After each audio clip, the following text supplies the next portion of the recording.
dan tangannya. Maka itu seorang muslim yang kuat imannya, di saat mempunyai akhlak yang mulia, maka dia kuat imannya. Maka seorang muslim menjaga akhlak yang mulia, itulah pekerjaannya, dan itu menandakan keagungan dari keislamannya. Kembali kepada permasalahan puasa. Disebutkan di dalam hadis ini, asyamu junnatun, bahwa puasa itu adalah tameng, protektor dari kemaksiatan. Maka seseorang yang berpuasa sudah lapar dan letih dan haus,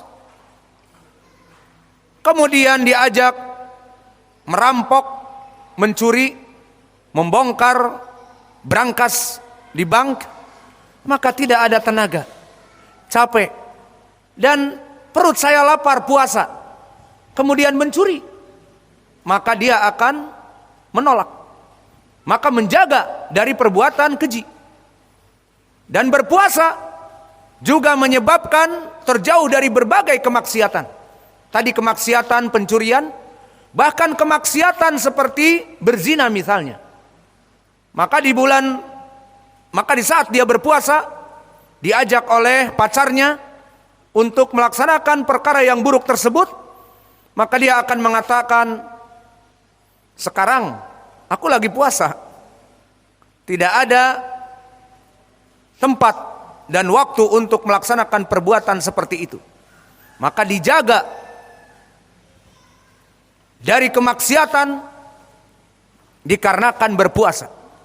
Dan begitu pun yang berhubungan dengan makan dan minum. Di saat disuruh minum khamr ataupun untuk merokok yang haram, maka dia katakan, aku sedang berpuasa, tidak mau minum khamr dan tidak mau merokok. Maka puasa itu, ya ibadallah, ucapan Nabi di sini junnatun, dia bagaikan tameng protektor, sehingga dia akan terhindar dari kemaksiatan-kemaksiatan. Maka bagaimana terbayang orang-orang yang dia itu berlapar-lapar berpuasa, kemudian melaksanakan kezaliman kepada saudaranya dengan mencuri motor dan sebagainya, ataupun melaksanakan keharaman seperti minum khamr, merokok dan sebagainya. Maka mungkin dia tidak berpuasa, sehingga tidak ada tameng yang melindungi dia dari kemaksiatan tersebut. Selesai dari lafaz ini. Kemudian lafaz yang berikutnya pun sama, mencegah dari perbuatan yang buruk, terutama perbuatan lisannya.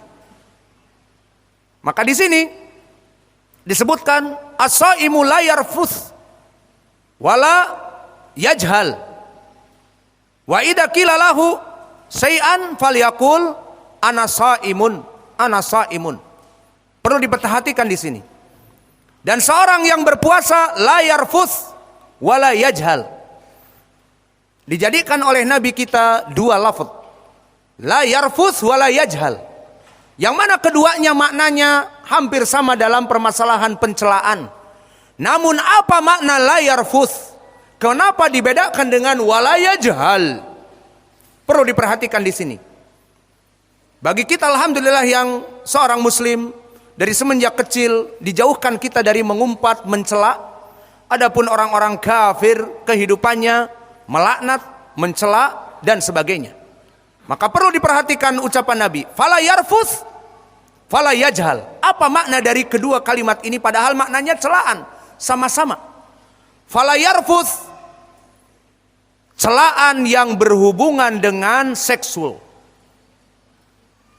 Maaf, seperti orang-orang kufar mungkin di beberapa waktu dulu pernah melihat film TV dan sebagainya, mereka mengatakan pip view, itu juga sudah diedit pip view, asalnya bukan pip view, kita edit.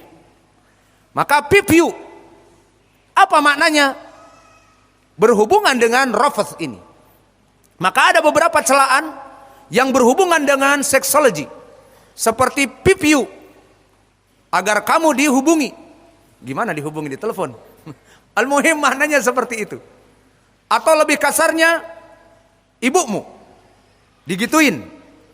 Adikmu digituin. Apa celaan seperti ini? Itulah. Ataupun Mr. P-mu. Apa hubungannya Mr. P? Mencela Mr. P. Tapi itu kenyataan. Dan ini adalah kebanyakan orang-orang yang tidak bermoral. Orang-orang yang buruk akhlaknya akan mencela saudaranya dengan alat kelamin, dengan hubungan intim suami istri berkoitus. Maka ucapan vipiu dan sebagainya yang antum dengar itu adalah celaan yang berhubungan di sini dengan wala yarfuts. Ini tafsir dari Nabi. Maka dari celaan yang paling buruk, celaan yang berhubungan dengan seksologi. Dan ini bagi kita yang alhamdulillah tidak mencela, kok mencela berhubungan dengan hubungan intim, berkoitus. Apa hubungannya? Pipiu, mother pipiu, you are mother pipiu. Apa maksudnya? Namun inilah yang diinginkan oleh Nabi. Karena ada di kalangan Arab mencela itu dengan seksologi seperti ini, seksual, pelecehan seksual. Maka kita lewati kalimat falayarfus. Maka awas di bulan Ramadan jangan ada yang diantara kalian mengatakan pipiu. Awas, santri-santri jangan ikut-ikutan pipiu. Apa makna pipiu? Al-muhim itu makna ucapan Nabi wala yarfus. Kemudian disebutkan wala yajhal. Ini pun celaan. Namun kalau tadi masuk kepada seksologi, sekarang masuk kepada wala yajhal, kembali kepada akal seseorang. Saya mau tanya, hinaan yang paling buruk yang antum ketahui di saat antum dicela dari fisik badan yang ada ataupun dari akal, silahkan dijawab. Misalnya di sini kebanyakan orang Indonesia pesek, maaf. Dasar pesek, marah apa tidak? Mungkin biasa aja memang pesek. Ataupun dasar kau matanya sipit. Ya memang kita semuanya sipit. Kecuali orang Arab bulat-bulat, besar-besar. Atau dasar kau gemuk. Karena memang gemuk. Apakah akan marah? Jawabnya mungkin marah, tetapi penghinaan itu tidak begitu berarti karena kembali kepada fisik. Dan fisik kebanyakan khulqiyah. Allah yang menciptakan aku. Dasar hitam kau. Ya Allah yang menjadikan aku hitam, mau apa lagi? Kebanyakan tidak tersungging. Namun jika dikatakan dasar otakmu otak udang, nah, marah apa tidak? Atau agak naik sedikit, dasar otakmu otak lobster. Maka di sini dia mungkin akan marah dan akan mungkin memukul, diberikan jab-jab strike. Kenapa? Karena dia menghina kepada akalku, yang mana akal itu bisa kita olah. Terbagi manusia menjadi orang yang berakal dan tidak berakal, dan orang yang cerdas dan orang yang bodoh. Aku mempunyai akal disebut otakku otak udang. Aku disebut otakku otak dinosaur. Maka di sini penghinaan yang besar. Maka oleh sebab itu manusia akan lebih marah jika dia diejek dari segi akalnya daripada fisiknya. Dan wallahu a'lam mungkin dari yang pertama wala yarfuth, pipiu mungkin. Apa hubungannya pipiu? Halas, ditinggalkan. Namun dasar bodoh kau, orang-orang tolol kau ini. Wah, itu berhubungan dengan akalku. Aku orang cerdas, aku ranking 1 di kelasku. Kau bilang aku tolol? Marah dia. Akhirnya ini ucapan Nabi. Lalu agar kaum muslimin di sini tidak fight, maknanya dia memulai untuk mencela. Wala yarfuth wala yajhal. Kemudian defense dalam pembelaan pun disebutkan.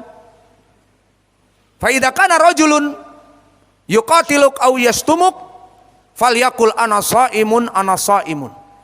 Dan dalam keadaan defense juga, jika ada yang terus mengejek dia, dan bahkan yuqatilhu maknanya bukan membunuhnya tetapi berkelahi, mengajak kelahi, mendorong-dorong, maka cukup mengatakan ana shaimun, ana shaimun. Maka cukuplah dengan mengatakan aku berpuasa. Maka di sini bagaimana Nabi memberikan akhlak yang mulia, bahwa puasa wiqayatun minal ma'asi disebutkan pertama junnatun minan nar, junnatun minal ma'asi. Dia adalah tameng dari pencurian, perzinaan, minum khamr.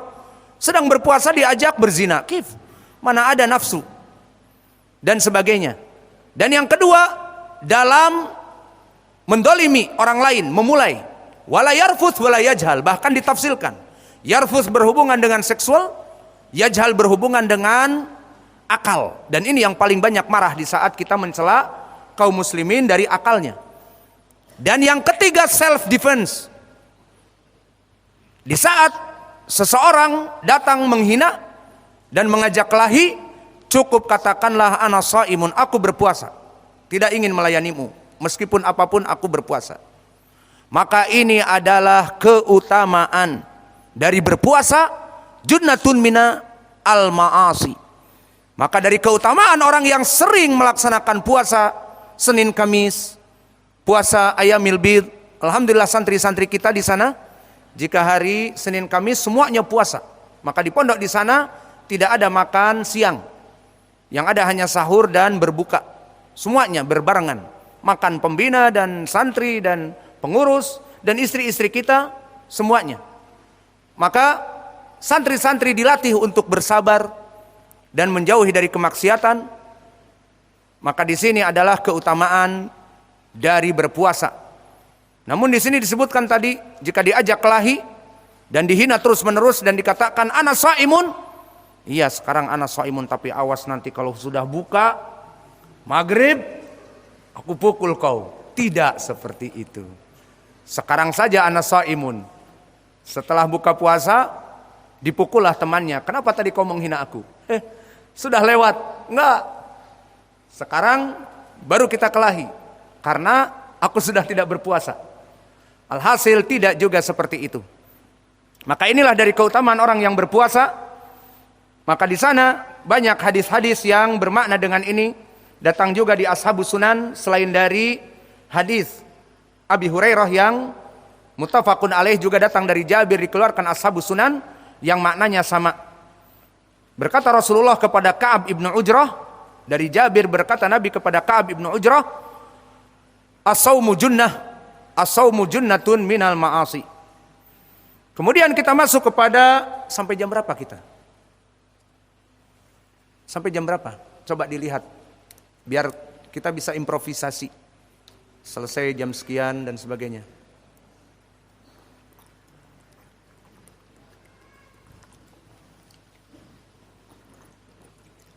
Sampai jam 3. Berarti 20 menit lagi. Maka keutamaan yang keempat, barakallahu fikum, yudha'ifus syabaq. Dari keutamaan berpuasa, yudha'if asy-syabaq. Apa makna yudha'if asy-syabaq? Siapa yang tahu? Ustaz Muhammad senyum-senyum, tahu dia. Yudha'ifus syabaq. Apa makna ya Ustaz? Yudha'ifus syabaq, keutamaan berpuasa, yudha'ifus syabaq. Menurunkan libido, menurunkan syahwah. Maka dari keutamaan berpuasa, dia adalah menurunkan syahwah. Lalu apa hubungannya ya Ustaz dengan keutamaan berpuasa? Naam, ada.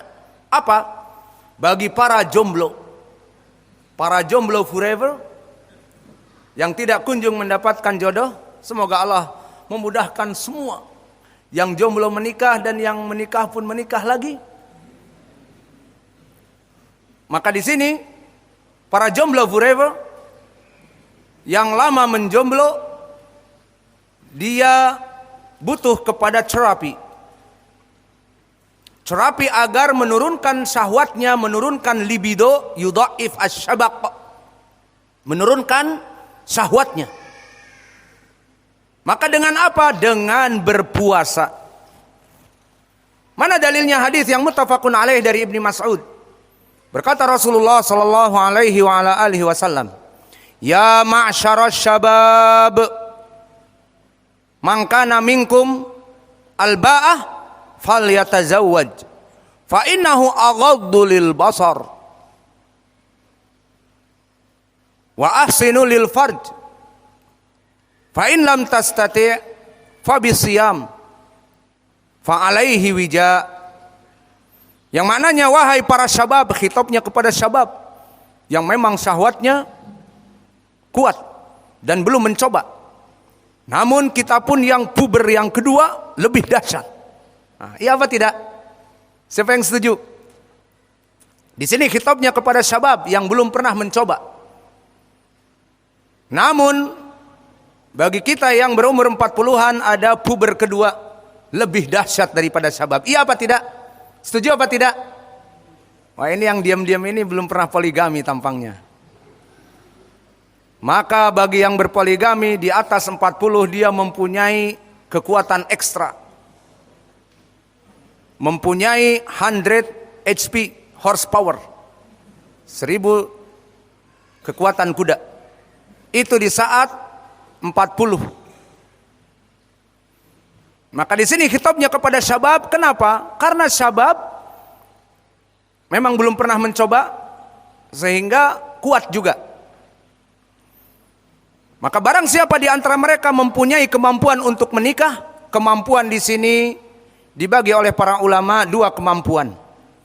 Kemampuan yang pertama, the money, uang. Kemampuan yang kedua, the money bil Arabi. Jadi 2 money ini, money uang dan money bil Arabi, itu keduanya adalah syarat seseorang menikah. Jika ada money dari segi Inggris, tapi money Arabinya mafis, maknanya kering. Please jangan mendolimi istri ataupun putri orang lain. Karena putri orang lain ingin mendapatkan kebahagiaan dari nafkah batiniyah dan ingin mendapatkan anak. Maka jika mempunyai uang yang banyak tetapi tidak ada mani al-Arabi, mandul dan disereksi, tidak bangun, tidur terus, maka di sini please jangan mendolimi putri orang. Punya uang ya sudah, disedekahkan saja. Kemudian jika mempunyai mani al-Arabi, maknanya mani al-Arabi, subur, dan juga mempunyai ereksi yang full, tidak disfungsi ereksi, kemudian dia tidak mempunyai mani in English, inilah permasalahannya. Maka alaika bisiyam, obatnya adalah dengan berpuasa. Ini keutamaan berpuasa. Dari segi apa di sini keutamaannya? Dari segi dunia, dia adalah terapi, the best terapi, fasting untuk menjauhkan syahwat. Kenapa kata Nabi tadi? Fa innalahu wija, makna wija adalah ada padanya menghancurkan dan menurunkan libido. Maka di sini menjadi perhatian ya ibadallah. Dari hadis ini menjadi pendalilan bagi kita bahwa onani yang menjadi penyakit para syabab. Siapa yang tahu onani? Para syabab yang di depan kita ini jika masuk WC setengah jam diketuk, apa yang kau perbuat? Sedang mencuci. Mencuci apa? Pakaian atau mencuci apa? Nah, baru tahu sekarang. Awas, jangan lama-lama di WC. Siapa yang suka lama-lama di WC? Kan ditunjuk. Maka jangan lama-lama. WC itu tempat al-khubsi wal khobais, tempat yang busuk, jorok dan sebagainya. Jangan lama-lama. Kalau mencuci ya cuci di luar, jangan cuci baju di dalam. Nggak tahu apa yang dicuci. Alhasil onani dari faidah hadis ini adalah dia perkara yang haram. Mana pendalilan haramnya di dalam surat Al-Mu'minun? Disebutkan oleh Allah, qad aflahal mu'minun, telah beruntung orang-orang yang beriman. Disebutkan walladzina hum li furujihim hafizun, yang mana mereka menjaga alat-alat kemaluan mereka, baik Mr. P atau Mrs. V. Maka illa ala azwajihim aw ma malakat aymanuhum fa innahum ghairu malumin faman ibtagha wara'a dzalika fa ulaika humul adun. Maka qad aflahal mu'minun, telah beruntung orang-orang yang beriman. Disebutkan dari sifat orang yang beriman menjaga Mr. P-nya atau Mrs. V-nya. Apa itu Mr. P?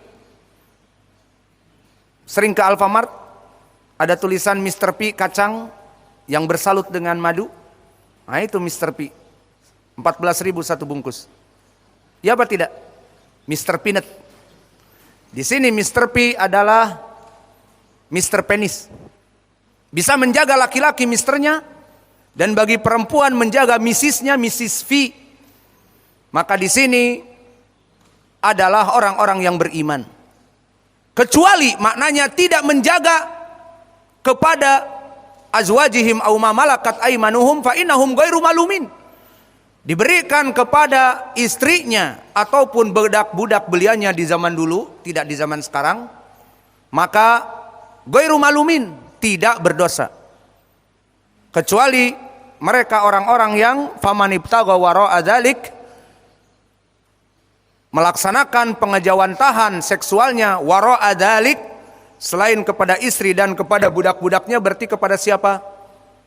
Iya dan billah, kepada pelacur, ataupun dengan tangan. Dan ini yang dinamakan dengan onani. Kalau tidak tahu dari tadi onani, yaitulah maknanya mengeluarkan mani istimna dengan tangan dan yang lainnya. Maka di sini dia hukumnya haram. Disebutkan oleh Allah, faulaika humul adun, maka mereka orang-orang yang melampaui batas. Ahlussunnah wal jamaah bersepakat bahwa onani hukumnya haram. Tidak ada pengecualian.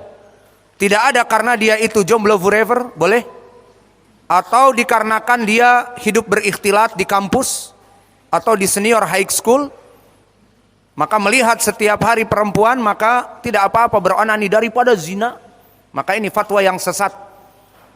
Yusuf Al-Qaradawi yang kata Syekh kami qaradallahu lisanah, ditanya tentang permasalahan ini. Kami ini adalah para pemuda di jamiah, di kampus, maka setiap hari kami melihat fitnah. Maka apakah boleh kami beronani daripada melaksanakan zina? Karena kami tidak mempunyai uang untuk melaksanakan pernikahan. Jawabnya boleh. Di kitabnya Al-Halal wal Halal. Kitabnya Halal wal Halal, karena yang haram-haram pun dihalalkan. Jadi kitabnya Yusuf Al-Qaradawi itu yang benar Al-Halal wal Halal. Yang haramnya pun dijadikan halal. Musik disebutkan halal. Dan begitupun istimna, onani halal. Dengan dalil daripada masuk ke zina kan mendingan onani. Dengan onani terjauh di zina. Kata siapa? Di mana di sana orang-orang onani? Sekarang onani, nanti ba'dal maghrib berzina. Seperti itu. Tidak menyelesaikan masalah. Maka di sini yang menjadi pendalilan dari keutamaan berpuasa barakallahu fikum bagi mereka para syabab jomblo forever yang susah menikah, syahwatnya tinggi dan kekuatan mesinnya 1000 HP horsepower, 1000 tenaga kuda, namun tidak ada pelampiasan, maka agar berpuasa. Ini dia syahidnya dari keutamaan berpuasa di dunia. Karena kalau hanya diejawantahkan dengan onani, lambat di WC setengah jam, alasannya mencuci baju dan sebagainya, ternyata mencuci yang lainnya, maka di sini hukumnya haram dan itu bukan obat. Maka mereka seperti Yusuf Al-Qaradawi mengatakan tidak apa-apa obat daripada zina. salah kaprah. Obat adalah menyelesaikan permasalahan. Maka di sini dengan berpuasa menyelesaikan permasalahan yang tadinya libidonya tinggi menjadi rendah. Karena syahidnya lafaz fa inna lahu wija, karena dengan berpuasa itu menurunkan libido. Maka ini adalah obat terapi dari menjauhkan diri kita daripada onani. Maka mungkin ini yang bisa kita berikan. Adzan jam berapa? Adzan jam berapa? 3.20. Berarti masih lama. Karena saya tidak akan pulang ke kamar. Sekarang kita lanjutkan. Maka kita masuk kepada keutamaan berpuasa yang setelahnya. Yang keberapa? Yang kelima. Iya apa tidak?